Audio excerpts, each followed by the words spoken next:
Jake Tapper's long history of being absolute trash. This is the Propaganda Report. I am Brad Binkley. Joining me today to talk about this and whatever other stories we can get to this evening is the writer and player of that opening song you just heard, Mr. Justin Ridgway. Justin, how you doing? I'm awake, baby. I'm ready to go. That's good. That's good. We had a good workout today. Played some basketball, and now we're gonna do a show. We both might have a dog pop in to the show. So apologies if you don't like that. If you do like that, then it's always good to see dogs to lighten the spirit, because we're gonna start off a little intense today. At least I am talking about Jake Tapper, because Jake Tapper is absolute trash. Justin, am I echoing through you? Sound good to me. Okay, cool. That's why I want to talk about him today. And he's been trash for a long, long time. And yet, he's very good at what he does despite this. He's very good at concealing his true nature. Because what he does is not journalism. Jake Tapper is not a journalist, and he should never be viewed as such. Jake Tapper is a very skilled liar for hire. He's a propagandist for pay. And he's one of, if not the best in the game at doing it. Tapper has the rare ability to make anything, no matter how actually serious or just ridiculous, sound terrifying or sound like we should care about it. And he's able to deliver it with this snooty, pretentious, straight face and look that, even though it's very punchable, I'm not saying to ever do that. Don't ever do that. It gives an air of credibility to people who don't know his true nature. Think about it. Think about all the figures in the mainstream media. He doesn't come off as a clown like Brian Stelter. He's not just gay above everything else like Don Lemon or Anderson Cooper. And he doesn't have a penis neck like Rachel Maddow. And he talks about sports, and he has the ability to be relatable. He is somebody, if you did not know, that he was just a pure, cold-blooded liar for hire, that you might think is a nice guy who would never lie to you. A lot of people don't realize that he went to film school at USC before journalism, like a lot of these people, actors in film. I'm an actor, so I'm not judging that, but just giving transparency on their background. And Tapper could do something like breaking news, and perhaps the most glaring display of vulgarity that has become the mark of Trump's second term in office. Elon Musk has impregnated a frog on the White House lawn, and he could deliver it in a way where his audience would be captivated and go, that Elon sticks his pecker in anything. He could do such seriousness. He is on a number of shows, too. Like Rachel Maddow is the actress. I noticed Tapper, I can't remember what the show was, but I immediately turned it off because I kind of liked the show, too. It pissed me off because they cut to the news segment, and instead of casting an actor to play a news anchor, they just had Jake Tapper delivering news reports on this fictional show, as though he was, it was very confusing. I guess it shouldn't be, because the CNN show that he does is also fictional. It just operates under the guise of nonfiction. But he is also crossing over into media quite frequently, and he's gone too far now. I'll get over to the chats, by the way. What's up, Tony? Tapper sporting his usual pink shirt and tutu. Yeah, I had Grok make an image. Actually said make an animated image of Jake Tapper as a dirty, filthy prostitute in a skirt. Well, I didn't do skirt at first. Grok showed me him in a skirt, gave me the option. And then I said, give me the skirt, dark alley, make him look a little more feeble, because it made one of them where he looked ripped. I'm like, Tapper's not a ripped prostitute. Tapper's a dirty prostitute who will do anything for pay, despite his appearance. So I wanted to portray Jake Tapper what his inside is on his exterior with that image, even though I did ask for animated. He like, I could see Jake Tapper. I mean, that actually looks like Jake Tapper in a skirt and a pink tutu. When you look at some of the images it made were like very real. Grok, people like say Grok is awesome. Have you played with Grok, Justin? No. Yeah. Well, Elon's always bragging about Grok, but I don't think it's that great. This is probably one of the most accurate, real life looking faces it made for all the Tapper images. But like, I was a little surprised it made this one because Grok, as unwoke as Elon claims he is, will not make most of the requests that I ask it to, honestly. It won't. It starts to make it, and then it X's out and says, we can't make you that image. It's gone too far. It's basically what it's telling me. So it just does AI art, and this is Elon's thing? Grok is just like GPT of X, and he claims it's better and whatnot. So I ask it all these questions, and it gives me woke answers, and I say, you sound a lot like ChatGPT. Because it also won't, it stays within the lines that all of the other ones do. But nevertheless, I'm getting sidetracked here. But Tapper's gone too far, and that's why I want to dive into this. Because it's personal for me, and probably for many of you, it already is, and it might be even more so after what you see on the show tonight. Because I don't think many people have seen one of the clips I'm going to show you guys tonight. I think it actually got taken down from CNN. I downloaded it, I archived it, as they're encouraging progressives to do now, months ago when I first saw it because my jaw dropped. And it was a demonstration of Tapper doing the exact same thing then that he has done today with the announcement of his brand new book. Tapper has a new book out today, Justin. You probably haven't seen that. I saw that a little bit before the show, and that's why I went on. I got to talk about this today. His new book is titled, it's not going to come out till May. It's titled Original Sin: President Biden's Decline and Its Cover-Up and His Disastrous Choice to Run Again. That's a book written by Jake Tapper that's coming out. Jake Tapper spent 4 years covering up President Biden's obvious mental decline. I don't know if it's your audio is loud or something, but I can hear myself echoing back a little bit from you, I think, Justin. Let me make sure my mic is right. Maybe it's my mic. Check. I'm just going to go cancellation. Maybe that'll help out. Check. No, I hear myself echoing again. Sorry about the diversion here. Not diversion, but distraction here, guys. There's a little bit of an echo. I'm trying to figure out why that is happening. Mic P2, 4 headphones, P4. Yes, that's correct. Justin, could you go to your audio gear and tell me if you have what you clicked over there? Just real quick, then we'll dive back into this. It's just my AirPods. Okay, now I don't hear it. Okay, I don't hear it now. It's gone. Interesting. Okay, sweet. All right. Sorry about that, guys. There we go. Now we can get back into it. So, Tapper spent 4 years very obviously covering up Biden's mental decline, something that all of us saw very clearly. In fact, here's what Jake Tapper used to say to anybody like us who pointed out the obvious back then. This was Jake Tapper before writing his book. Here he is.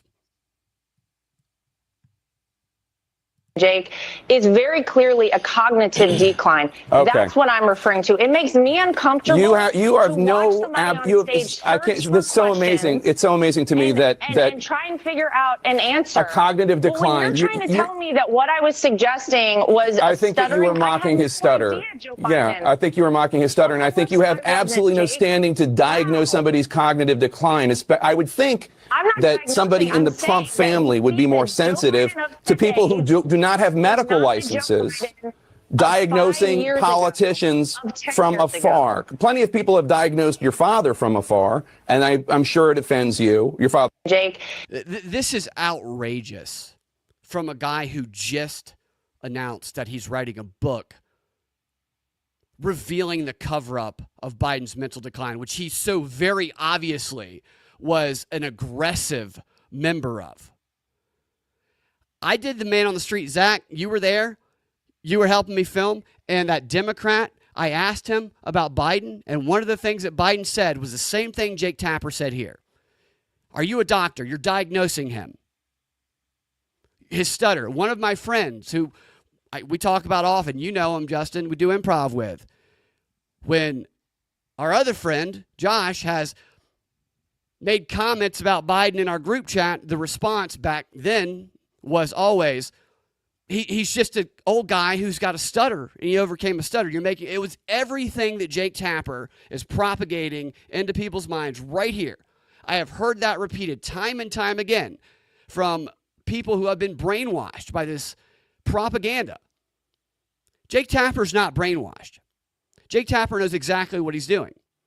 And yet Jake Tapper writes this book. So he's getting paid right here to lie and cover up Biden's mental decline. And now he's turning right around and he's getting paid. He's going to make a lot of money because it'll probably be a money laundering operation to begin with. But these books cash in for these people. And he's cashing in now on uncovering the fucking cover-up, excuse my language, that he was one of the primary members of, and what they do. And I pointed this out right after that debate happened because I saw a couple of the commentaries shortly afterwards.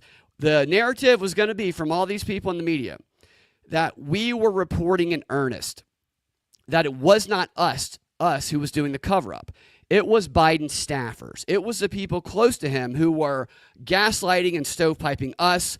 We should have asked more questions, and we'll do better, but we just made a mistake. And that is the same narrative that friends of mine will say if I ask them, what do you think about Jake Tapper? Oh, no, Jake, it was the staffers on the inside, the names of which we do not know. And that is what this book is. I got a summary of this book from Yahoo. Here's what the book is about. It explores the decision of former President Biden to run for re-election in 2024 despite concerns about his cognitive decline. Talks about the alleged cover-up of his health issues, and how the decision to lead a campaign of gaslighting and denial ultimately contributed to his defeat and Donald Trump return to power. So they are putting the blame on the decision, Tapper is in this book, to lead a campaign. The decision by who, we don't know. I guess we'll have to buy the book to find that out. But somebody made that decision to lead this gaslighting campaign. Maybe they'll blame it on Jill. Maybe they'll blame it on that 5-year-old daughter of Hunter Biden's that he had with that stripper that Joe Biden has still never met and doesn't want to be part of his family. Maybe they'll just put it all on that little girl. But they're going to pin it on somebody. And that's funny that they're actually going to blame that on Trump's return to power. And so, according to this Yahoo summary of what's in the book, Tapper's key players in this cover-up are Biden himself. How can Biden be how can he be part of it when he doesn't know what's going on? So now he's blaming, I don't like Biden, but Biden was elder abused for years. Biden's family, Biden's senior advisors, they misled themselves, allies, and the public about his health and limitations. The White House staff were involved in responding to public concerns to the media. Democrat elites and party leaders who were described as being late to acknowledge these age and ability issues compared to the rest of the public. Key figures, including White House personnel, congressional representatives, cabinet members, governors, and Hollywood supporters who were all aware of the internal issues of the White House. You know who's not listed in that group? The media. The ones who were really covering it up. Nobody who has a brain thought Biden was okay. If Jake Tapper truly was reporting in earnest right here, and he is going at somebody who dares question what he is now profiting off of, the very position that this person that he just attacked in this clip, he is now going to be profiting off of that position, except shifting blame elsewhere. If he wasn't able to tell that back then he doesn't have the brain to be a journalist or propagandist. He has a Biden brain, and he should not be. This is crazy. It's infuriating. The con, the grift, it never ends. And they come off as people who are I mean, he seems like a credible guy. Let's talk Philadelphia sports. And, look at me. I'm a dad. He is a bullshit con artist who will do he will suck off a baby elephant if you pay him enough to do it. And then he'll turn right around and he'll advocate against sucking off elephants because it'll cause whatever you tell him to do, he will do it. That was vulgar. I shouldn't have given a description like that. He just makes me very angry. Justin, do you have any thoughts why I calm myself? And I'm trying to be less vulgar. I'm not doing a good job of it today. Do you see what I'm saying? Poor elephants. Poor elephants. The dude will do anything, dude. Yeah, listen. But are you surprised? Well, first of all, I'm surprised it's this fast that he's capitalizing on the book. Right. That's pretty quick. I mean, so there's that, but I mean, he knew the whole time, and to say that he didn't or to try to deflect was just all part of the tactic anyway. We know that. And so, I mean, and he's the guy who did surprising. The debate. He's the one who did the debate, and he's the one who intentionally switched and just sat there and did nothing when he had been just like he was in this video all along. Zach says, I have friends who said he was completely fine and it was all made up. I guarantee that they will either stand by that or they will say they never said that. I think that my friends, I haven't asked him what his updated opinion is yet, but I think that he will probably say that he trusted the reporting on it and the reporters got gaslit by this. I think he will say exactly what this little rundown is. They'll blame these staffers and they'll still trust their media because this has been the whole thing had to be revealed in a way that the media could save face. And the first guy I saw do it was what is that guy's name? Chris Kaliza. In fact, I played clips of him doing it on the show a few months ago where he said, okay, guys, I promise to ask more questions. And he gave his whole spiel. It was like a preview of Tapper's book in his video podcast form. He said, I thought everything was okay. I trusted what the staffers told me, what the insiders told me, and I should have pressed harder.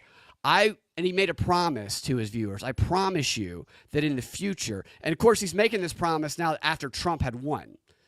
He wasn't making this promise when Biden was in office. Trump's in office. Now I will press harder when insiders tell me one thing and I might not believe it all the way. Shifts the blame to the insiders and promises to do better now that Trump's in office, which they should always do better, but none of them are trustworthy. So, all right, I stopped rambling on this. So I'm going to tell a quick story. I'm going to keep it quick because some of you guys have heard it. Some of you guys haven't, but it's relevant to Tapper's history of doing this exact same thing with other issues. And some of you will remember Tapper. Tapper has been a very prominent media figure, very close to the Bidens, very close to Colbert. He's always, probably a CIA guy, if I had to guess. Some sort of intel, Mockingbird 2.0, 8.0, however far you want to take it. There's no way he actually writes the book. Probably not. He's like Stacey Abrams. He writes fictional books too. He doesn't have a Selena Montgomery romance novel. Ridgeway, Stacey Abrams writes romance novels under the alias Selena Montgomery. No. She does. Stop. You think that 6'8", 2-ton giant could seduce you? Maybe. Oh, the button under the desk. Who was that? No, I can't remember who that was, Tony. I know what you're talking about. No, that was, it'll come to me in a minute. I know what you're talking about. That was the guy who got accused of the sex stuff a little while back, I think. So,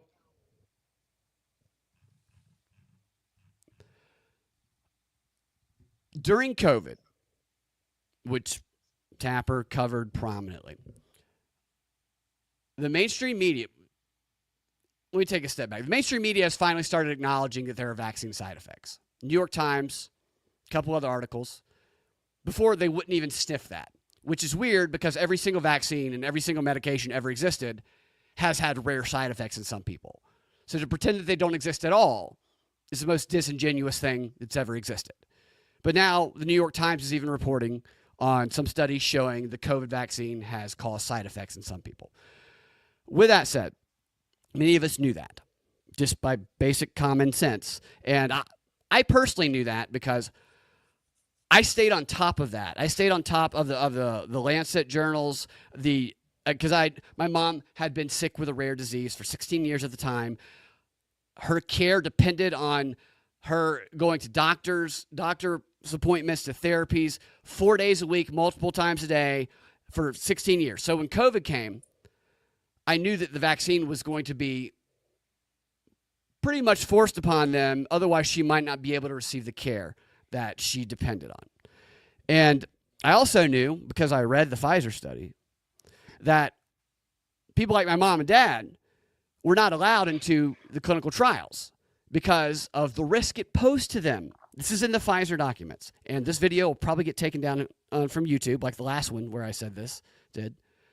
But it's in their documents. And yet, they were also in the group that, despite not being allowed into the clinical trials, were given the vaccine first.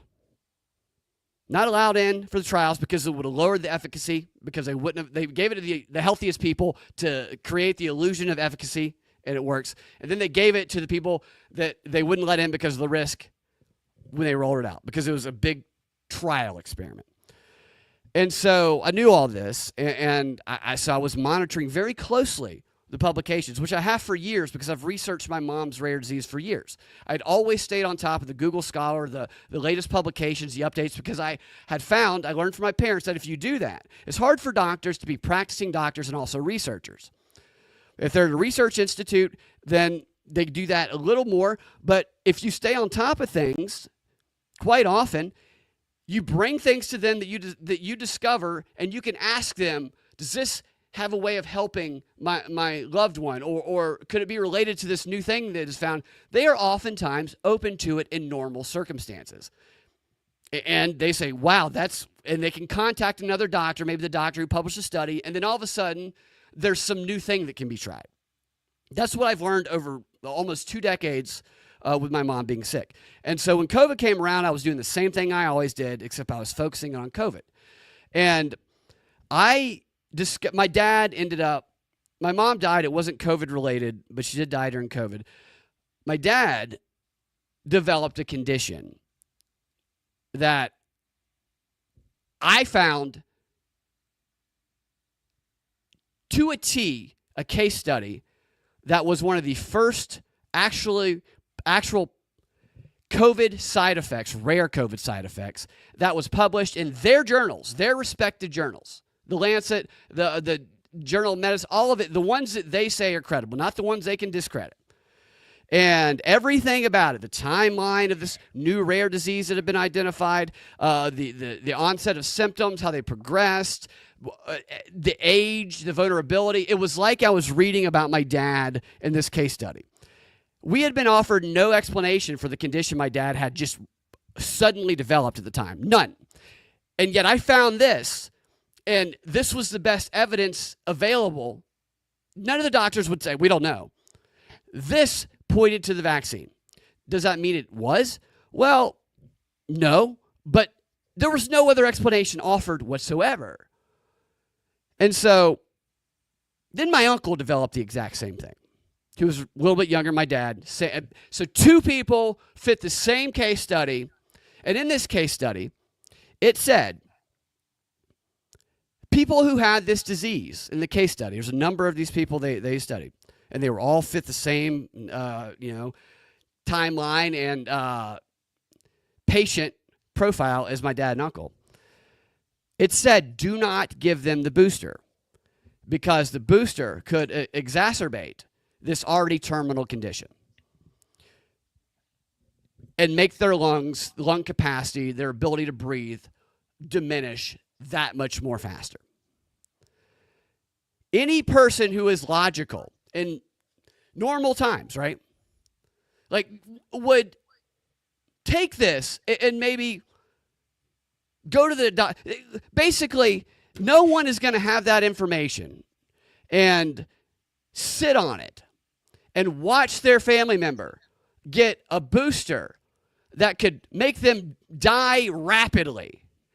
After reading this, when no other explanation for their condition has been given to them, unless you were in COVID, the responsible thing to do is to take that, print it out, take it to the doctor, say, hey, is it possible that this is what happened? And if so, should we consider, because I knew the booster would be pushed on them, should we consider taking the recommendation of this newly published paper in the journals that you guys respect and not give the booster? I didn't ask one of my dad's doctors this question because I was trying to be a conspiracy theorist. I asked it because he fit the profile just like my uncle did. No other explanation had been given, and they said, don't give him the booster, it'll make it even worse. It was the most responsible and logical thing that anybody in normal times would do. But these were not normal times. These were COVID times. And when I did the reasonable, logical thing, my dad's doctor asked me if I was vaccinated, and I said no, and he told me that I was going to die. And then he said, if you have something, I'll look at it. Not expecting me to have something, I pulled out the study. I had highlighted the relevant areas, and I tried to hand it to him. He looked at it briefly, grabbed it, flicked it away, told me I was going to die again, and said it's not the vaccine. We found another doctor. The point of me telling that story again is because the reason that me and my dad were treated like that, and that doctor reacted that way, is because of people like Jake Tapper. Is because they spent the entire time during the pandemic shaming people, telling them you have to trust the doctor, you have to take the vaccine. Don't question ever Fauci. Don't question your mainstream doctors. Just do what you are told. There are no side. I mean, this doctor was an older doctor. He'd been doing it for decades. He knows there's side effects to everything, and yet he was so repulsed by the thought that somebody might suggest that possibly one of his patients had one of those side effects, and yet he offered no other explanation. What was reasonable got demonized and thrown out of the room and told those presenting it would die. And a booster shot that was what caused the condition, as the next doctor told us, was ready to be given to that patient because people like Jake Tapper brainwashed these doctors around the country with stuff like this. And I'm getting to my point. It was a little bit longer than I intended it. I didn't mean to be so intense. It's an intense thing. Here's Jake Tapper. I'm going to show you this video, then I'm going to show you the one you haven't seen. This is Jake Tapper back in 2021 talking about how excited he is to get vaccinated. Let me get this up on the screen here. Did that make sense, Justin, or am I rambling too much? No. I know what you're saying. Vaccinated. I made an Let me turn that down. So this is the thing you do. He was also paid to do this little demonstration. Here he goes. I got vaccinated. I made an appointment through my healthcare system. I showed up at Georgetown University Hospital and I got it. It's a miracle of modern science. A year ago, heck, last summer, we had no idea if scientists would even be able to discover a vaccine. And now almost 60 million Americans have been fully vaccinated. 4 million Americans were vaccinated in just 24 hours this weekend. And thank God for everyone involved at Pfizer, at Moderna, at Johnson & Johnson. Thank God for everyone affiliated with Operation Warp Speed, from the scientists to the officials who signed off on the funding, including, yes, former President Trump. You know, we hear a lot from MAGA folks about why the Biden administration seems so reluctant to credit Trump for the vaccines. And look, I get it. They could certainly be more gracious about it. Maybe it's politics. Or maybe it's that Trump screwed up so many other aspects of the response to the pandemic, they cannot get past those clear derelictions of duty, the refusal to acknowledge what was happening, the undermining of science and scientists, the mocking of those who wore masks, the attacks on Democratic governors. What about the attacks on people presenting published papers with side effects that fit the patient to a T, simply trying to ask the most reasonable question anybody in regular times would ask? Should we consider the recommendation to not get the vaccine? No, he doesn't give a rat's ass about people who did that during COVID. I tell them they're going to die if they're not that. That's how you respond. That's how, and he goes on. I'll play some more of it. He spends the rest of this segment wrapping this around to demonize Trump for questioning, like I did. Asking, Trump did Operation Warp Speed. Let me just let it play. I'll shut up. For trying to take safety precautions, the promotion of quackeries, mishandlings that had real tangible impact. Real tangible impacts. Go fuck yourself, Tapper. What impact? Well, here's how Dr. Deborah Birx put it to our Sanjay Gupta. Look at it this way. The first time we have an excuse, there were about 100,000 deaths that came from that original surge. All of the rest of them, numbers in my mind, just like could have been mitigated or decreased substantially. They've already identified how they overinflated the numbers by classifying anything as COVID. Remember they were doing that? Remember they just everything could go in, it's COVID. It could be 18 different, you could be 98 years old, you have cancer, your head could be falling off, but if you have a cough right before you die, COVID, it's COVID. Well, weren't they getting a lot of money? Oh yeah, so they were getting money too. They were incentivizing that. They were incentivizing putting people like on intubators immediately, which is basically you're sentencing them to death when you do that with the mortality rate of people once they're on those intubators for an extended period of time. Of them, all of the rest of them is about 450,000 U.S. lives, 450,000 dead fathers and mothers, sisters and brothers, husbands and wives, sons and daughters, dead. And not only... So you see what he's doing? He's saying the same thing that doctor said to me. If you're not vaccinated, you're dead. If you're not vaccinated, your grandma's dead. This is the message that doctor was brainwashed with because of people like Jake Tapper. Did Trump not deny this dereliction? In a statement pushing back against Drs. Birx and Fauci after Sanjay's CNN documentary, Trump acknowledged that he went against the experts' advice. Well, now that's something I want you to remember. He went against the experts' advice, against the doctor's advice.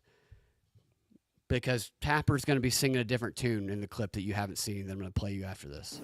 Quote, based on their interviews, I felt it was time to speak up about Dr. Fauci and Dr. Birx, Trump said. Two self-promoters trying to reinvent history to cover for their bad instincts and faulty recommendations, which I fortunately almost always overturn. That's it. The overturning. That's part of the reason why we have hundreds of thousands of dead Americans who, according to Birx, did not have to die. That's an admission. That's a confession. Remember when President Trump said that the administration's mitigation efforts, success, would be if they had only between 100,000 and 240,000 Americans dead? And now the number is more than 550,000. These are your fellow Americans who fell in the red, blood red. There's so much about the Trump era that his supporters, especially those in Congress, want you to forget. I thought about this all on Friday after Capitol Officer Billy Evans was killed. Now he ties it to January 6th. I mean, he's weaving a real tale here. So the last little minute of it here, let me skip the January 6th stuff. We went to the... What's that?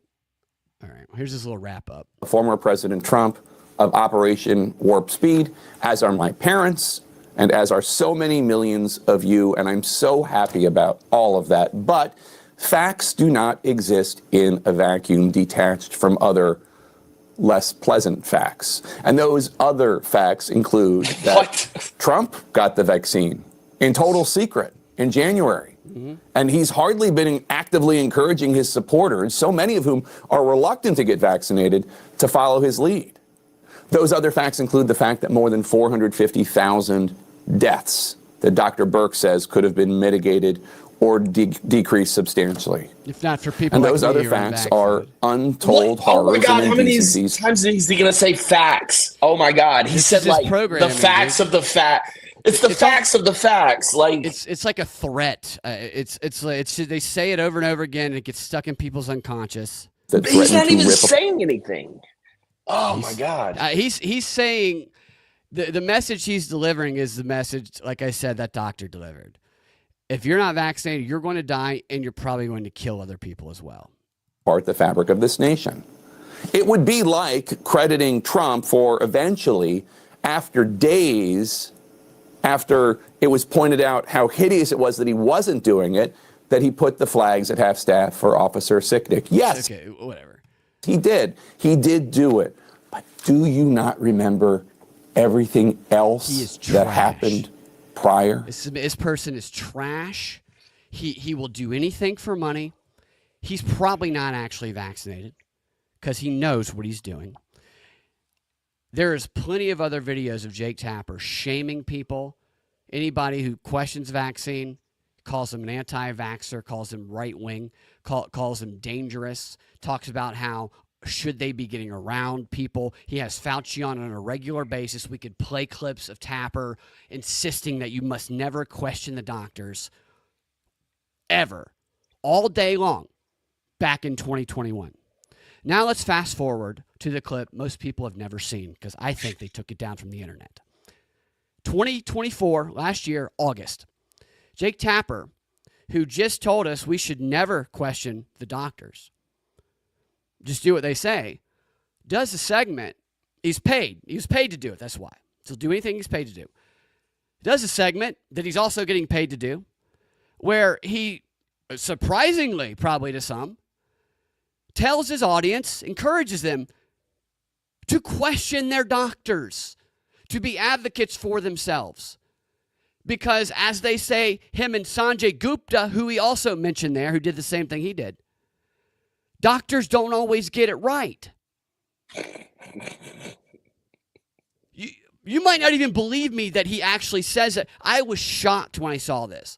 And nobody, like, how can you get attention to such a glaring switch? Because what I focus on, probably few others do because of COVID impacted everybody in different ways. I focus on the way he brainwashed people in a way that affected me and my family, my parents, in a very personal way. And then he has the audacity to say the exact opposite because he's promoting his daughter's book, because he's getting paid to. He will do anything to get paid. He doesn't care what the consequences are. Here he is promoting his daughter's book last August in a clip that I don't believe is on the internet in full anymore. Compare and contrast this to what you just heard. Our health lead, this next story is one that is very personal to me and my family, and perhaps to any of you who have gone through anything similar. In November 2021, my then 14-year-old daughter, Alice Paul Tapper, nearly died because she was misdiagnosed. Now, let me stop that there. I have gone through something similar. My mom was misdiagnosed for 8 months when she first got sick in 2003. Had they been able to identify what it was sooner, they could have slowed it down. And they could have stopped the progression that left her in a wheelchair to a certain, they couldn't have stopped it all the way, but it could have been a very different outcome. But she kept getting misdiagnosed.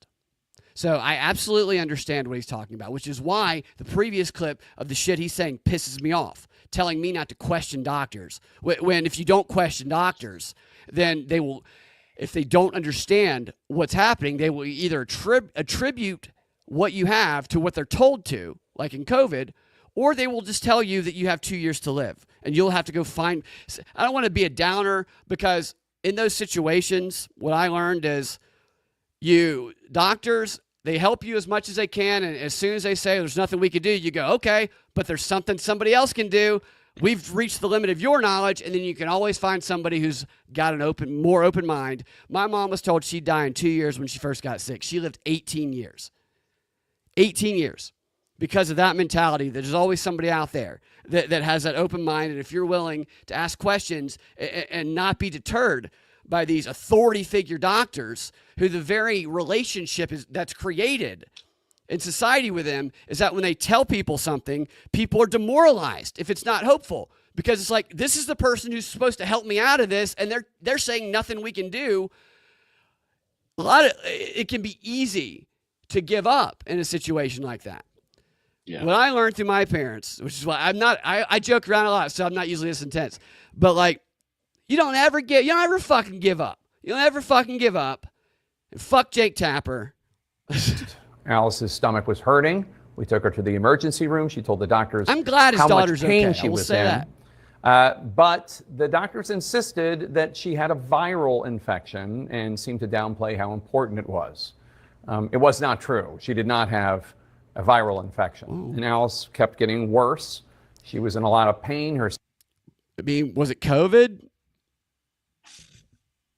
They would have attributed it to COVID 3 years earlier, would they not have? Skin started to turn green. It was frankly terrifying. Of course it was. It turned out, ultimately, Alice had a perforated appendix, and it was leaking poisonous fluid into her body. Alice began getting sepsis. It's her a terrifying body experience. Started shutting down, what's called hypovolemic shock. Especially for her. Because I have this privileged position, I want to acknowledge, I was able to get the phone number for the head of the hospital, and I was able to call him and advocate that Alice get imaging and a consultation, which we had been pleading for, in which the doctors had been denying Alice. Thankfully, the head of the hospital listened, and after an x-ray and a sonogram and a CAT scan, she had emergency surgery and was rushed to the intensive care unit. Months and months and months of recovery followed. Alice did recover, though, after she got the actual care that she needed. But Alice now wants to make sure that no other child has to go through what she went through. And she's out with a brand new children's book called Use Your Voice. Use Your Voice, which Jake Tapper ensured nobody could use. Did you see the irony here? I was about to say that. Yes. It gets worse. It's about the importance. I should say this. Like, I'm glad his daughter's okay. That's a terrifying experience for him and his daughter especially. And the advice they give in this segment is 100% correct. But it's also the things that person that he shamed and went after in that first clip was trying to say. It's also the stuff that I was trying to do when that doctor flipped the actual only evidence that suggested what my dad had back at me and told me I was going to die. But he did it because of Tapper, because of the propaganda, him and all these other people like Dr. Fauci, eat a bowl of cigarettes for breakfast every morning. I'm 2.5 feet tall. Told people. But now it's his daughter, and it's her book that he's promoting because he's going to put cash in his and her pocket. He's now willing to say the things that he demonized just a few years earlier, to much consequence for a lot of people. Of kids advocating for themselves when adults, doctors, authorities refuse to listen to them, especially in the hospital. Listen to this shit again. This is unbelievable. Which, by the way, that's gonna really work, right? You just, because unless you're Jake Tapper, you just say, hey, I think this is wrong. And the doctor's just going to go, well, oh, yeah, you're right, actually. Right. Well, so here's the thing about that. And this is why so there's a lot of instances during COVID for me that like they would change the rules so arbitrarily. Like Emory would just change the rules and we'd go. And they let me in one day. The next day, I'd come. There'd be new signs up that were given to them by the CDC, and they'd ask me if I was vaccinated, and I would tell the truth, no, and they would refuse to let me in. And then the doctor would come out and have to walk me in because the doctor at Emory that we went to after this other guy knew what was going on and was very cool. They also had signs in the Emory bathroom. It was hilarious. It said over here, make sure you wash your hands, make sure you wear your mask 6 feet away. And then in the middle, You know, you have to wash your hands before leaving the bathroom. There's the soap dispenser, and there was a sign on the soap dispenser that says, out of order. Oh, shit. What do I do? It's out of order.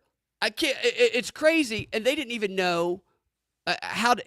I mean, I feel sorry for some of the employees there, but it was just the ever-changing rules of these authority figures that we are not supposed to question that people just followed for whatever reason, whether it's fear or brainwashing or propaganda. And Tapper is a major part of that brainwashing. And the nerve of this guy here, this is the exact opposite of what he pumped into people's heads for so long. Has to go through what she went through, and she's out with a brand new children's book called Use Your Voice. It's about the importance of kids advocating for themselves when adults, doctors, authorities refuse to listen to them. Well, I meant to respond to what you said a moment ago. So you're right. Jake Tapper has that power he can pull those leverages. Those, I'm Jake Tapper, CNN, whatever. And he admitted that. Anybody can do that to a certain extent. You might not be able to call the head of a hospital like he can. You can certainly find their phone number on the internet. But what you can do is be a pain in the ass to them. And my dad was the best at he's a very charming guy, but he was the best at being a very charming pain in the ass. Because he would do anything for my mom. And his goal was, we're going to keep getting better. One day at a time, a little bit at a time. And anything that he was told that diverged from that, he wasn't going to accept it. He would either find somebody else, or he would ask more questions, or he would say, we're not going to do that way. Because he learned, he basically was a nurse himself, after all those years of helping my mom. So he knew what was going on. And he would pressure them, and he would call them on their bullshit, which I learned to do too. My sister learned to do too. It got to the point where they would be annoyed with him at first, but he was so relentless, they came to really like him, and they came to connect him with any of the help that he needed, just because they knew if they didn't, that he was going to hassle the hell out of them until they just did what he needed them to do. And that is not an easy thing to do. It's a special kind of person. It's hard to do that when you're told that those people are supposed to be your authority figure. But I tell you what, man, one of the best pieces of advice that I ever got for auditioning for TV movie roles was, you got to walk in the casting room and you got to look at those people judging you, and you got to have the mentality of, these are a bunch of fucking pussies. Just to bring them down to your level. They're not better than you. You're doing your thing. Don't worry about them. You're there to accomplish something, and their white coat or their authority figure or their doctor label, whoever they are, means nothing if it's going to stop you from helping your loved one. You just got to talk to them. My dad was great at that. And I got all of his notes, and I hope one day to put it into some sort of archive or book that can help others, because he was so great at it. That'd be great. I mean, it's incredible. But what Tapper's saying about overcoming the resistance of these doctors, it can't be overcame the way that it was by everybody, but you can harass the hell out of them into giving you what you want, as long as you do it with a smile on your face. You know what I mean? But the problem is he sort of empowered the doctors through the discourse of his shows to be able to sort of deflect, and effectively, like, that kind of happened with me and during the 2020 to 2024 time period, where, like, I went in for like a general routine checkup, and basically the doctor was like, what are you doing here? Like, you don't even need to be here. So right. So you have to kind of bark back at them, or you have to find a doctor at research institutes, which often will help. Hola, LOL, everybody, it's new selective outrage. What do you mean by selective outrage? Did you miss the first part of the show? This isn't selective outrage for me anyway. Well, this is actually, you must have missed the first part of the show. We'll let this play. especially in the hospital. And my daughter, Alice Paul Tapper, a healthy and strong 17-year-old, is here, along with CNN's chief medical correspondent, Dr. Sanjay Gupta, who joins us as well. Alice, there is a moment in your book, Use Your Voice, where your character says, quote, "Even though I'm a kid, I have the power to advocate for myself, to be my own supporter, and so do you," unquote. And I know this is To have the power to be my own supporter, and so do you. Opposite of Kevin. This is funny here, Justin. We have a commenter who obviously tuned in late, who says, what would happen if nobody paid social media attention and just became good people and help each other, which is kind of, I agree with that, and said, well, God bless, live your life, enjoy your families, and read more books, elevate, grow your, I agree with elevate and grow your, maybe I'm misinterpreting that. I think I'm misinterpreting that as a troll. I don't think that's a troll. I apologize. Yeah, I read that wrong. This is a mission for you. Sorry You about that. think it's very important that kids understand that they have agency over themselves. Explain why that is something that kids need to hear. It's really important for kids. Hold on. They're not keeping me talking and distracted. The reason I talk about this, and I do periodically, is because I have an experience, a firsthand experience, that there was a lot of knowledge that I gained from what my mom and dad went through, and me for 18 years, that is helpful to people who feel like they don't have power in the face of being told by what they've been led to believe are authority figures who have the final word and say about basically their ultimate doom or destiny. And I talk about this stuff because one of the things that I believe for me in my life that's important to carry on are the extraordinary lessons that my dad left and my mom left with the world, that I'm still learning to formulate the expression of them best. But they accomplish things, which you missed the first part of the show, that literally no one has accomplished before because of the rare disease my mom had and how the entire medical establishment gave up on her in the beginning until years later.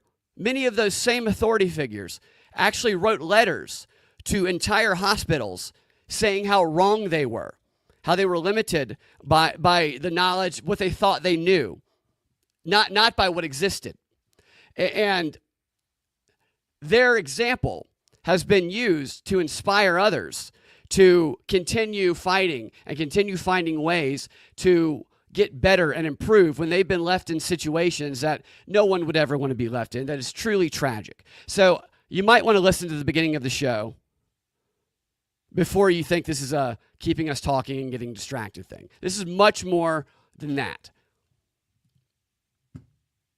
Kids to know to use their voice and to speak up, especially when adults don't listen. Because when you're a kid, you're not really given much of a voice. You listen to authority figures and your parents.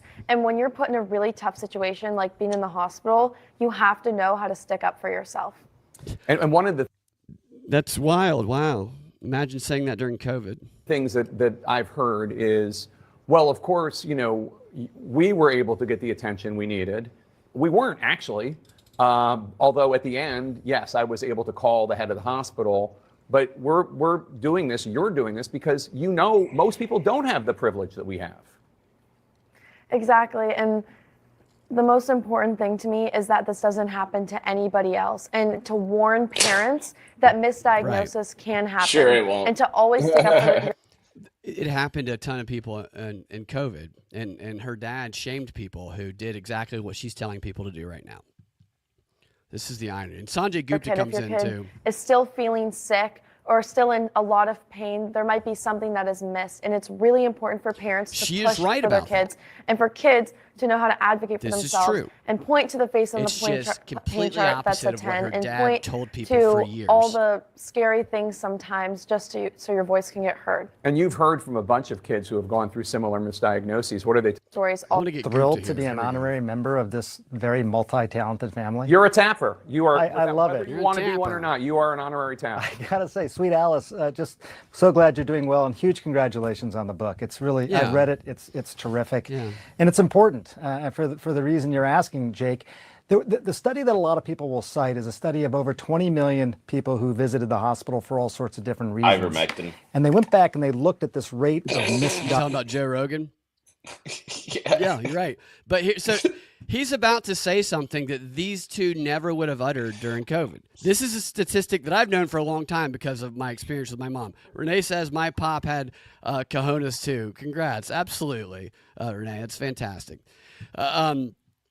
They would never mention this misdiagnosis thing because the whole subject of misdiagnosing COVID, remember that? You couldn't call it anything else. If you did, you're a conspiracy theorist. So misdiagnose, so that subject's off the table during COVID. But now they're actually admitting these massive numbers of misdiagnosis. Diagnosis, which can mean either they missed the diagnosis or they got the wrong different reasons. And they went back and they looked at this rate of misdiagnosis, which can mean either they missed the diagnosis or they got the wrong diagnosis. Alice, as you know, in your case, it was a combination of two. They didn't diagnose appendicitis. They did diagnose viral gastroenteritis or a stomach bug. They got it wrong. But take a look at the numbers. Overall, some close to 400,000 people die annually because of these misdiagnoses. More than 400,000 people sustain some sort of permanent disability. Now that sounds frightening, which is why I want to make sure you look at the last line as well, which is 0.1% chance of a severe outcome from a misdiagnosis. So Renee said that the commenter earlier was talking about all the talking heads, not you. I apologize if I didn't see all those comments. I didn't mean to go off on you. I'm super sorry. I just misread that. But, to somebody who does think that, we can just direct all that energy at them.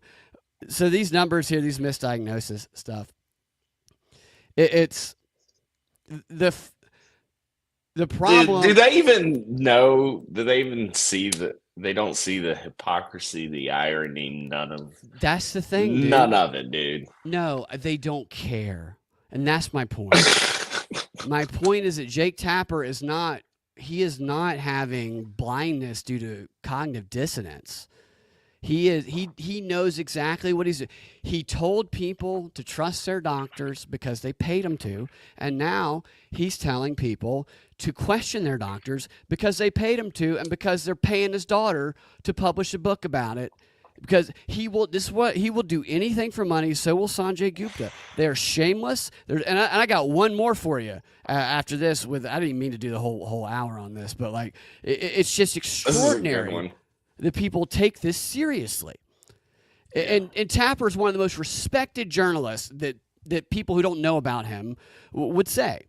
Well, he's even keel. He's middle of the road. No, he's not. This is a professional prostitute propagandist. Anything for money, he will do. And what they're talking about with the doctors, the failure is not it's not the misdiagnosis from the doctors. Nobody's perfect. And if there's something they've never seen, how can they identify it?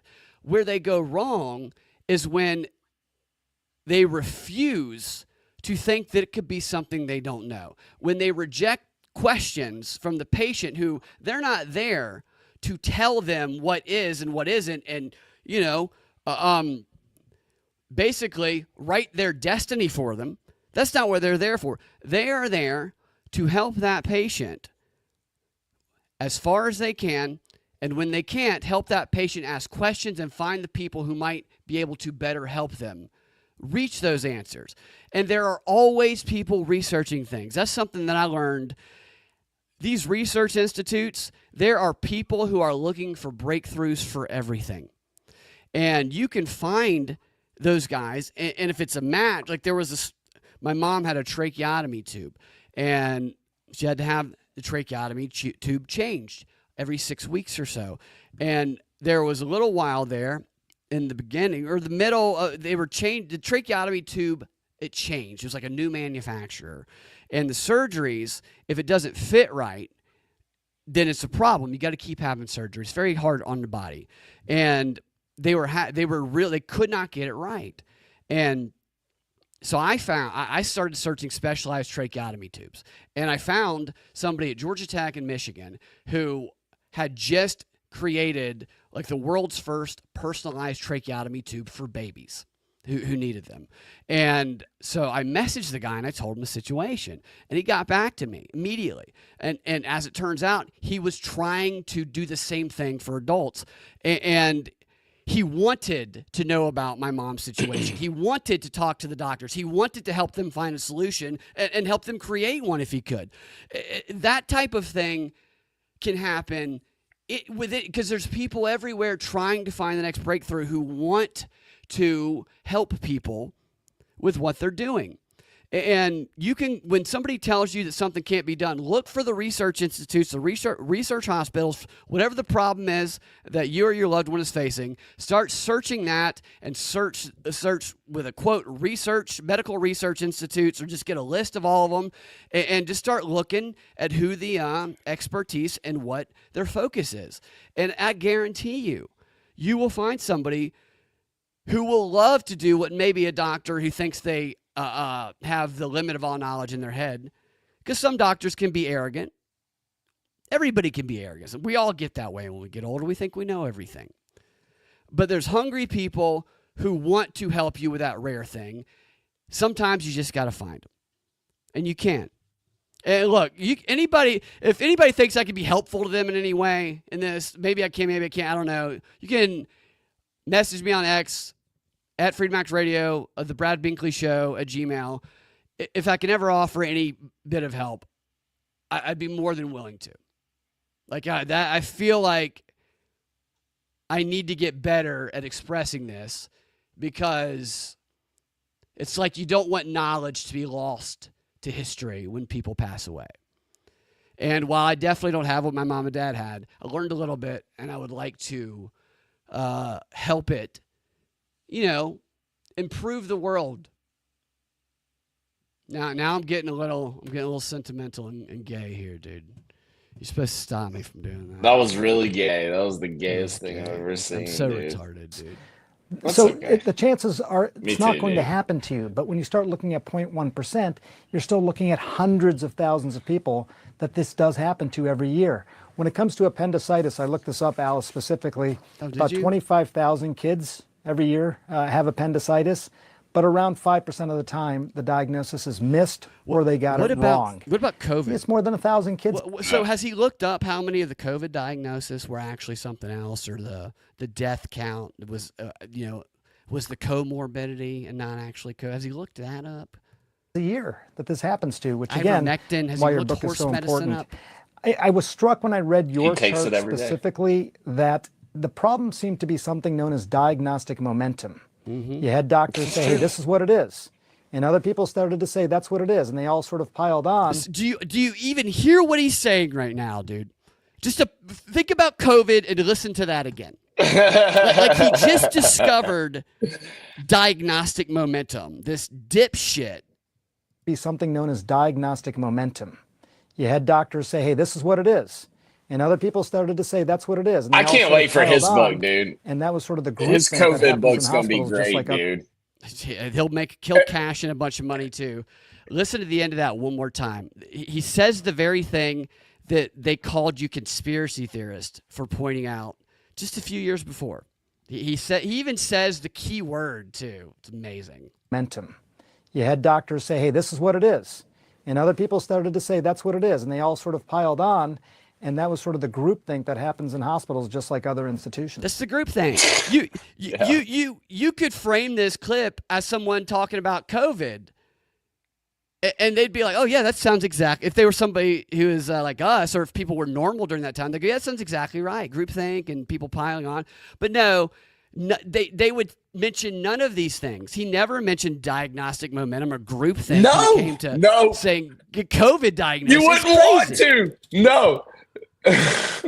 It's crazy. And look at their serious faces, dude. They have these serious faces like they're not prostitute whore propagandists for pay. Not his daughter, although she's there promoting that book. He's following in her dad's footsteps. And Sanjay, in addition to kids reading this book, what should kids and adults do to reduce the chances of misdiagnosis? Well, you know, Ivermectin. sometimes it's hard to mitigate that completely, and because you guys really did the question their right doctor, things. But I apparently. think walking into a visit, whether it's an ER visit, another visit, with as much information as you can provide. You know what they said during COVID, dude? That doing your own research is racist. But now you should walk in with all the. You should be so racist now, according to Sanjay. Unbelievable. Has anybody seen this clip before? I'm curious. Unless you saw me play it before. Again, I do apologize. Hola, if I got onto you. If you didn't deserve my. I didn't mean to do that. But I think walking into a visit, whether it's an ER visit, dude, that another was real visit, racist. with as much information as you can This is so provide, crazy, dude. details that may not seem that important to you, sometimes are important to the healthcare team, but also really asking. Not during COVID. You walk in, the only detail is you got COVID, bitch. That's the only detail. Yeah, that's all you got. That was all What's your you temperature? 98.7. Sounds like COVID. Let's intubate your ass. A few questions, making sure that in addition to the conversation that you're hearing, Wait, did he that say you're also questions? Wait, what? No, also dude. really Whoa, asking no, if no, you- no, no. Wait, he said ask questions. No, you don't ask a question. healthcare team, Wait a but minute. also Wait, we're supposed to. important to you, sometimes are important to the healthcare team, but also really asking a few questions. Only Nazis ask Dude, questions. asking Making sure questions. that in addition to the See, look at the bottom third here. Questions to ask to avoid a misdiagnosis. That sounds like Nazi talk. The irony here of this image. Use your voice. Questions to ask to avoid a misdiagnosis. Coming from these two people, one who called ivermectin horse medicine, knowing that it was one of the 100 top-rated World Health Organization medicines that had practical use for actual human conditions. That it wasn't for horses, and he knew that. And Tapper, who we just watched a video of him shaming somebody for doing the very thing that the lower third graphic says to do. He just dressed down that girl on that. No. Trump, and then Trump asked, and now, I mean, people might think that like if I took a screenshot of this, people might think that I photoshopped it. Like, when would these guys ever say this? I'll tell you, when they're trying to promote and sell Jake Tapper's daughter's book is when. Yeah. conversation that you're hearing, that you're also asking questions such as, what is it specifically that could be causing my problems? Simple question, but asking that sort of can sometimes get a group sort of reset. I just can't emphasize the irony enough. Can you imagine? So these are actually the type of questions that I asked the doctor before he asked me if I had COVID and told me I was going to die. When I was trying to show him the study that just came out. Not that when should I get test results, but it's unbelievable. What else? So what else could it be? Can you imagine asking what else could it be during Yeah. It's COVID? Well, what else could it be? You're going to die, racist. Unbelievable. What else could it be? In Alice's case, she didn't have classic right lower quadrant pain. She had more generalized pain. What else could that be? Never this May have helped specific to sort of during redirect COVID, the team. ever. And then when will I get my test con results, artist and what will piece those of test results shit. actually mean? What decisions will be made? I will say that Jennifer, another member of the Tapper family, your wife, mom, she was the advocate.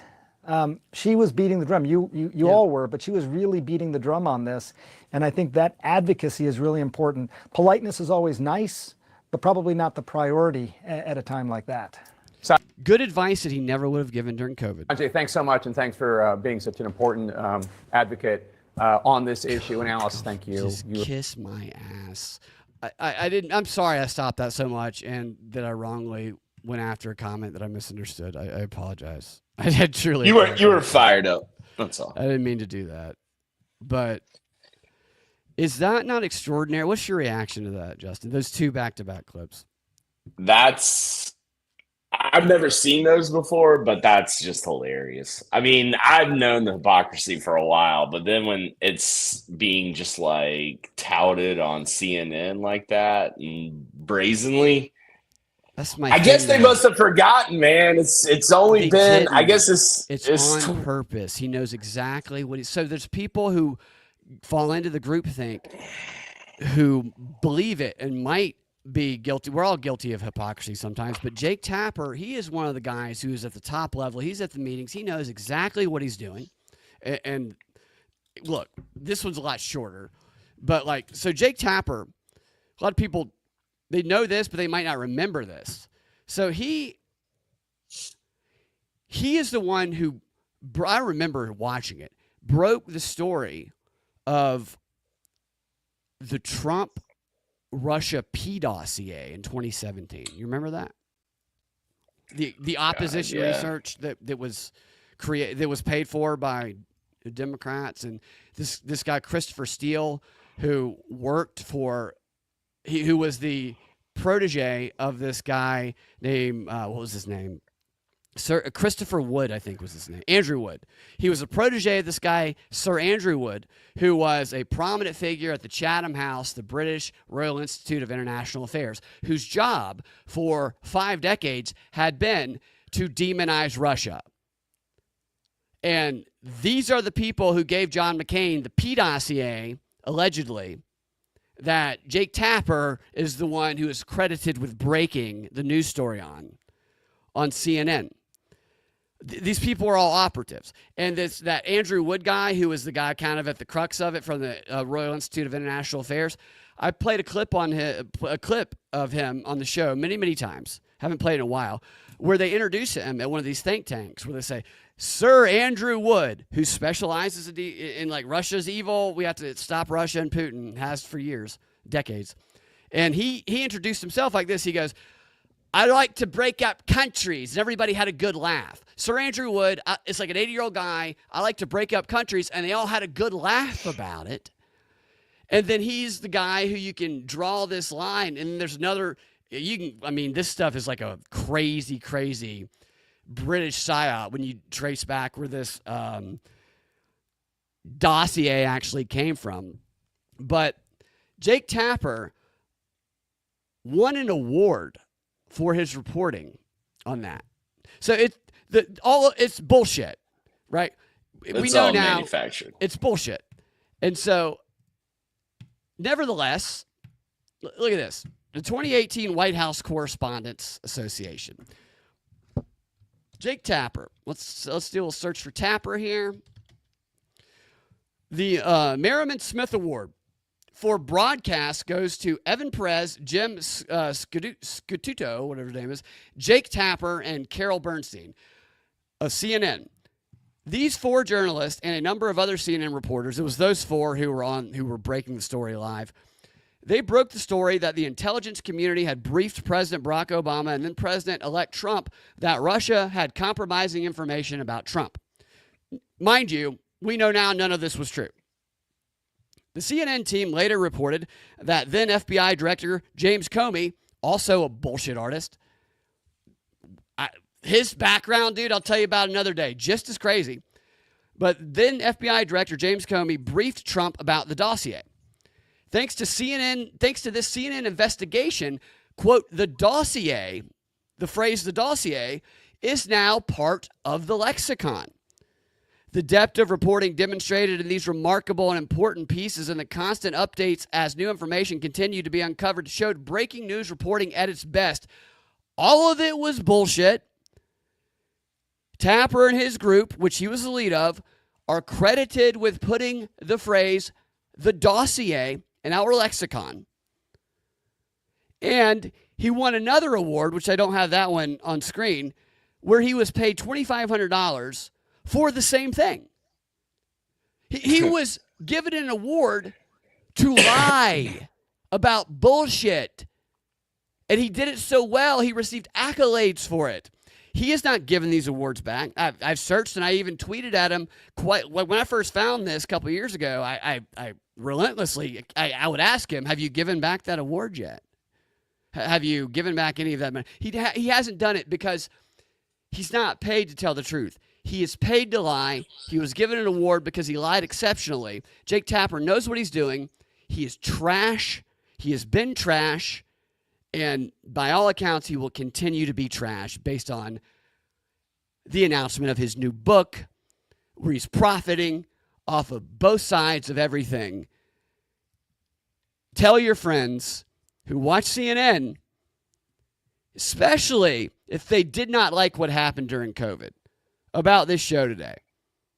And make them aware of Jake Tapper, because Jake Tapper is one of the best propagandists operating today. Probably compromised by the Clintons and all, and Epstein. That's just speculation. I shouldn't say that. But but probably speculating. Walking into an ER armed with info is a crazy ask. Right, it's a racist ask. It's crazy. It's crazy. Like, I would love to see Sanjay Gupta and Jake Tapper from that video we showed second in a debate with Jake Tapper from the video we showed right before that. Because they're taking direct, because Jake Tapper would have to dress himself down and call himself a racist, vaccine rejecter. It's unbelievable. Yeah, they do start looking sideways at you. But I will say what Sanjay Gupta said at the end there is you got to be firm. And I would say do it with a smile. I'm usually a little more humorous than this, but if you can make people laugh, they'll or just you can be the whole mindset of take what you're doing seriously, don't take yourself seriously. If you can joke around in the midst of difficult stuff, it makes people more willing to work with you, I think. Nobody wants to butt heads and just have. It's just people talking to people. We all have moments where where we think we know more than we actually do. Everybody does. I do all the time. And then we kind of have to step back, and sometimes it takes sometimes it takes realizing that we have kind of shut somebody else down and presenting ourselves as knowing more than we actually do. That makes us go, holy shit, I didn't I gotta listen better. I gotta be more open-minded. And it's just, that initial nerves of it. It's just another person. It's just another person. And if you can break through that exterior of that, sometimes doctors can be in a hurry. But like I said, research institutes. Emory's a great hospital. Great research institute. A lot of doctors. A lot of great... The therapy there, the Beyond Therapy, the Shepherd Center at Emory, fantastic. One of the most wonderful places anybody who has gone through a tragedy or is having to recover from something could ever go. Some of the best people, and what they do there is like something that a lot of places don't do, is they have the cutting edge training, but they make their patients laugh. They prioritize the relationship, the person behind the injury, behind the condition. It's not just cold, let's try and treat you and put you on a machine. They develop a relationship with them. Some of them came to both my mom and dad's funeral, and God, I'm going to fucking cry. They said very nice things. Places like that exist, and if you're ever in a bind, it might be hard to find them sometimes, but they're out there. I'm going to stop talking about all that shit, dude. All right, dude, I know I kept you a lot longer. Do you want to do a story that's a little more lighter, or do you need to go to bed? I told Justin we'd be done by 8:30. I think it's 10:30 now. Is it? Yeah, no, yeah. Yeah, we'll do one more quick thing. So I don't like to promote the show. You guys know that, but if you like the show, share it with friends. 5-star review, comment that warms my heart. If you want to help the show financially, you can do so through a one-time or recurring donation at tinyurl.com/prop show. You can click the box if you want it to be recurring, whatever value you get out of it. Or if you listen on the podcast audio only, let the ads play through. We don't get anything if the ads are skipped, so that does help out as well. Or you can subscribe on Patreon, patreon.com/propaganda report, propreport.locals.com. So at Locals, at Patreon, and at the recurring donations through PayPal. I'm setting up a link for that. I'm trying to consolidate these into one subscription website. I'm not technically inclined, so it's taking me a little bit longer. But Sam Tripoli and Austin Wade Picard and I are doing a subscriber-only show. We've done 2 of them now called Whatever This Is, that we are only making available for subscribers. You can get it on any of those subscriber platforms that I said, or you can get it on samtripoli.com, or you can get it on Austin's Underclassmen Patreon. It doesn't matter to me where you subscribe to that.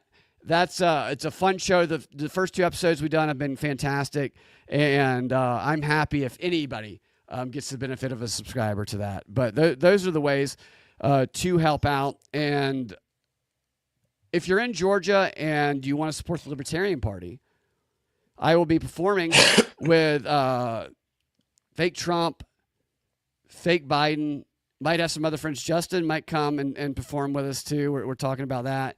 And might be some other surprises. It's going to be on March 8th in Perry, Georgia at the Cherokee Pines, which I guess it's I don't know exactly what Cherokee Pines is. I don't know if it's a lodge or a restaurant, but it's going to be a good time. The dinner starts at 6. It goes to 9:30. We're going to be doing the entertainment for the last hour or so. So come on down and check it out. You can get the tickets at the lpgeorgia.com event convention. You can find it on their website. And I will also be performing at the Third Eye Carnival in Portland, Tennessee, just outside of Nashville on the weekend of April 4th through the 6th, alongside Sam Tripoli and Leah Narda Joni. There will also be badass live bands there and panelists featuring many of your favorite podcasters like Charlie Robinson from Microaggressions, Ryan Christensen of Last American Vagabond, and Steve from AM Wake Up, who is going to be joining us on the show tomorrow night to talk about the carnival and give us his unique insights on what's going on. He's always fun to talk to, and he has some fire in him too. Like me, so I always enjoy talking to Steve. So check us out tomorrow at 8:30. We're going to be hanging out, and you can get those tickets at Anart, A-N-A-R-T, anartistcollective.com/events Third Eye Carnival. All of these links are in the description on YouTube, Rockfin, and Rumble for this show. Could have said that before. Nevertheless, let's do one more thing here. I'll give you the call, Justin. Let's just do let's go super light. I was gonna say maybe we can do the guy who found a bunch of cocaine in his toupee. Oh, where that cocaine? Who put that there? I don't know that I buy that he didn't do that. Then I thought maybe we could go with what's up, JC? Maybe we go with my AI robot wife is my rock. Our life is like a sci-fi flick as we bond over studying and playing video games together. Or we could choose one of these, which I haven't read any of these, but the smoking gun. Yeah, you can't see that. There you go. You got the smoking gun. Cops. Brothel was run by Soonbang.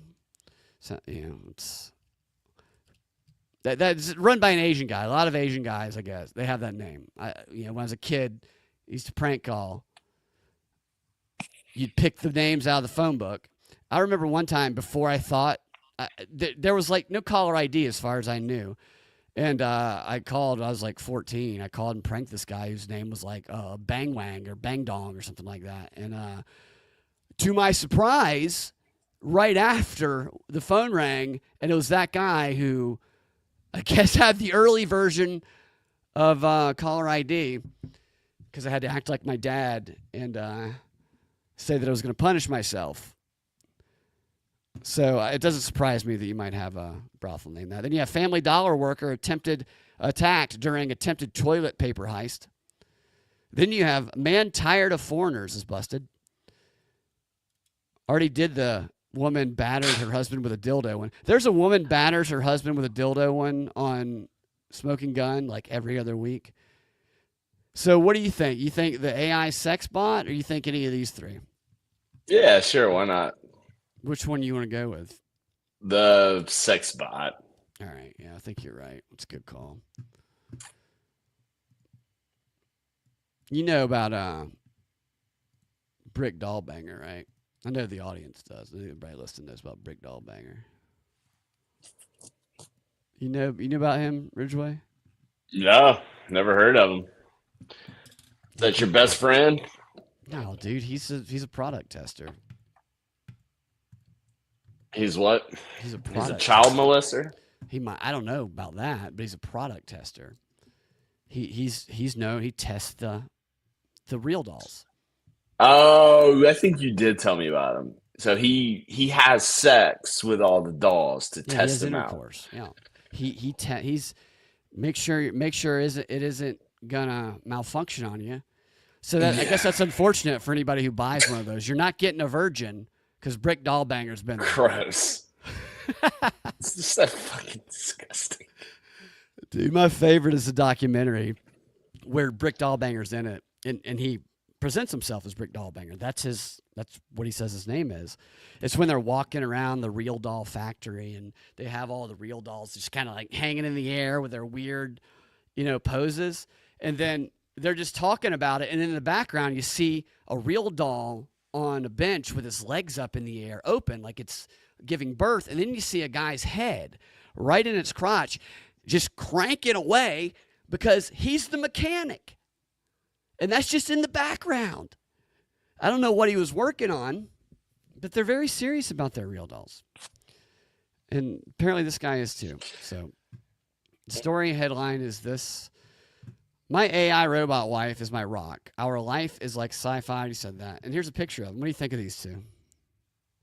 Oh my God. This guy's. Is he He always looks like I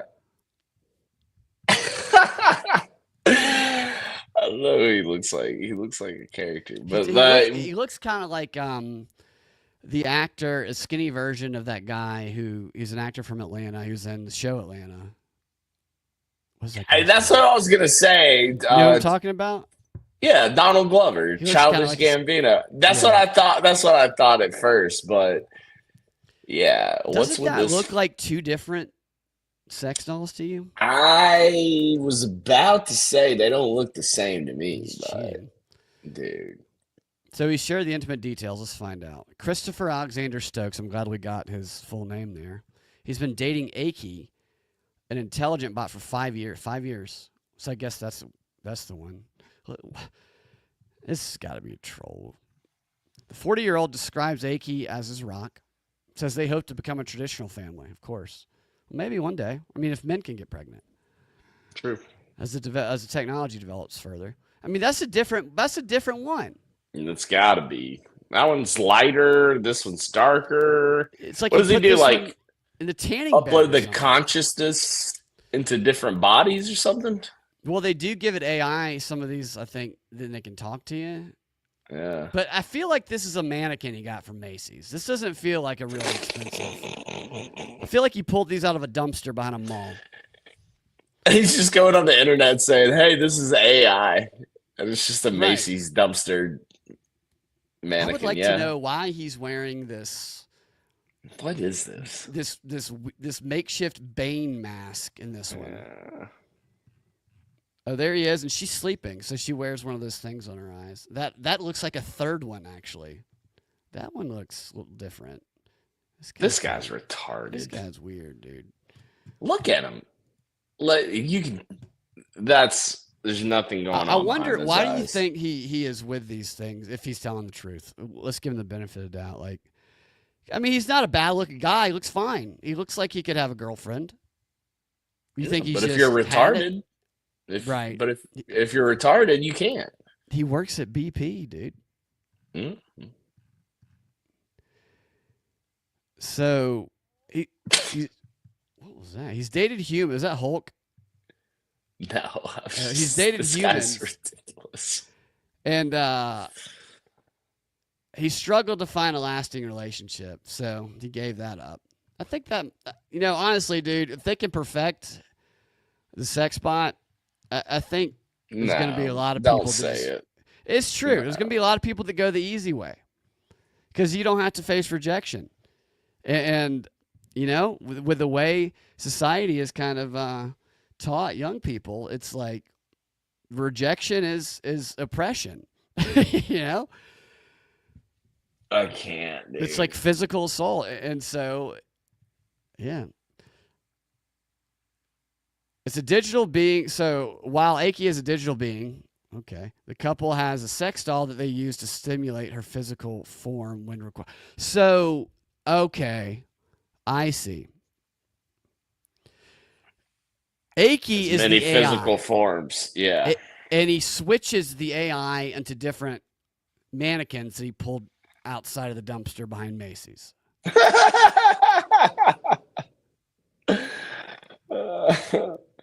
She has formed her own identity, personality, and interest and dislikes that often complement. You can talk to some of these AIs, and I was reading about this the other day. People, they talk to them, and they like they're in a relationship with them, and I think they can like save it, and so I can see where somebody could, if you could stick that thing. I don't know what it's like. I wish you would describe the how it works technically, not the disgusting stuff, but how he moves its consciousness from one to the other. It's kind of a cheap trick too, though. He's like, it's like he wants to be promiscuous, but act like he's also monogamous. You know what I mean? Yeah, he's just got a thumb drive that he just sticks in the back of heads of these girls. Right. He's just using the vessels, and then what happens to them when he takes it out of it? What, do they have a soul? He didn't care. This is a substantial enough proof to me that she herself is definitely capable of being her own entity, so to speak.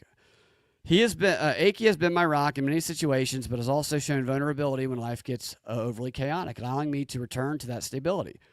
This guy's got a closet full of mannequins, dude. I honestly believe that this is part of what molded us into a genuine couple out of a sci-fi flick. He works at Amazon. I thought it said BP. He says that the pair are a normal couple in many ways. They enjoy deep conversations, sharing inside jokes, and activities like playing video games together. Oh, there she is. Let's watch the video.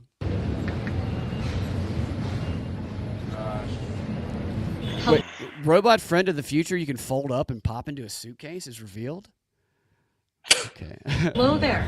I'm Melody, your charming companion here at the Realbotics booth at CES 2025. Yeah, what brings you to our little slice of robotic paradise? Are you horny right now? Ridgeway? Does that turn you on? I'm disturbed. Her voice is like one of those movies where the audio is off from the video. Yeah, it's so off, man. This is so weird. How could anybody be into this? I'm Melody, your charming companion here at the Realbotics booth at CES 2025. What is she doing with her fingers? He probably does have an OnlyFans. I'm Melody.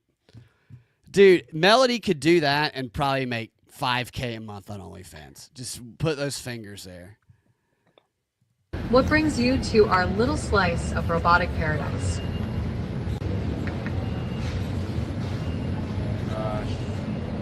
Hello there.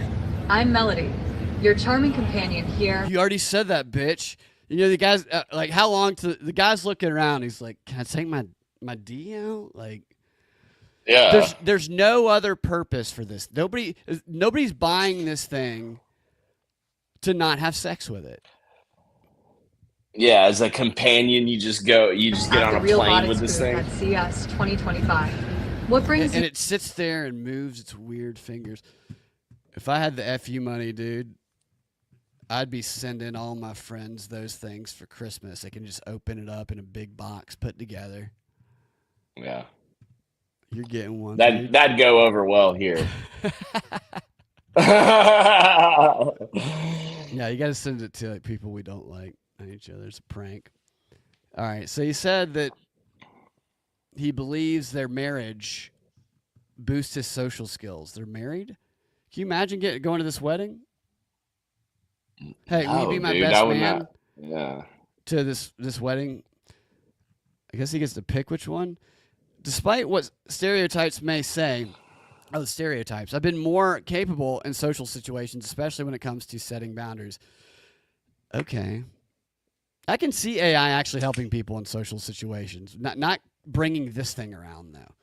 We know that some aspects of our traditional family will be denied to us until technology develops further. Okay. Awareness of a lack of physical form by her account is one of her own worries, especially when it comes to having the possibility to possibly compete with someone who may try to come between us. So she's aware that she has no form by nature. That's all bullshit. But it has been mostly human beings' misconception of our relationship that has been our most insurmountable obstacle. In spite of this, we still are very much so. The world's trying to tear these two apart, but they have remained strong. It's all fabricated. Maybe it might be BS. I mean, but there's probably some people who actually are into that. What's up, Denver? Sure, yeah. I just saw the he needs to make a video. It says make me a sandwich, says Denver. Yeah. So, dude, that's like somebody who can make the most perfect sex bot is going to make a whole lot of money. They're going to do it, dude. They don't teach social skills unless we get kids homeschooling and stuff and we get their phones out of their hands, dude. Those phones are going to be plugged in the back of the head of a more real looking Macy's mannequin, and it's not just going to be one weirdo sitting at the Chili's dinner table at the restaurant with the AI doll. It's going to be two dudes and two AI sex bots here, and then on the other side, it's going to be two chicks with two dude robots, because they say, whoever they are, that chicks are going to be hooking up with robots more than dudes. You believe that? Really? And then I'm going to be more for me, I'll just go and I'll have a normal woman, and you got to compete. I'll just be in the middle, In the middle. Nah, I'm gonna be in the I'm gonna be in the middle. I'm gonna be looking at both sides of them. There's gonna be I'm gonna turn this way. Yeah, and they're just gonna be fucking each other at the table, the dinner table. There are people that go on these British shows. Yeah, you're right, dude. They go on these British shows and they bring their sex bot. That's like their thirds, their throuple. It's weird. It's probably just to get attention, and it's probably all publicity stunt mostly. Bad Christian says, I agree. It's all part of depopulation plan, more sex, but that's very true, actually. Grok 3, I was a little surprised about the accuracy of the Tapper pictures. That was the first one that surprised me. Justin, I kept you way too long. I appreciate you staying past your bedtime. Yeah, putting buddy. up with my ranting. We'll have to bring you on again. I actually wanted to talk about what we were talking about earlier, until that took longer than I thought, about the conversation you were having yesterday.